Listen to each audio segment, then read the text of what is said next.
High! ফিরে এলাম আবার আপনাদের সাথে। আপনারা ভাবছেন হয়তো যে আপনাদের ছেলে বা মেয়ে সায়েন্স সাবজেক্ট নিয়ে পড়বে। সায়েন্স অর্থাৎ ম্যাথমেটিক্স, বায়োলজি, ফিজিক্স এবং কেমিস্ট্রি।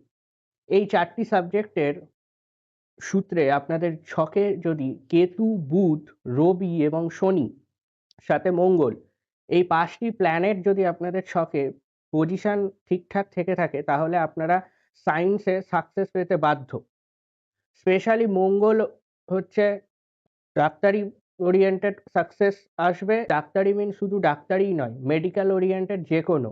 ফার্মাসিস্ট হতে পারে, ল্যাব ওরিয়েন্টেড এবং শনি থেকে ইঞ্জিনিয়ারিং এ সাকসেস আসবে। এই সমস্ত কিছু এই ৫ টি প্ল্যানেট স্পেশালি দেখছে। যদি এই ৫ টি প্ল্যানেট আপনাদের ছকে পজিশন ঠিকঠাক থেকে থাকে তাহলে আপনাদের সায়েন্স নিয়ে পড়ে আপনারা সফল হতে বাধ্য। আজ এই অবধি।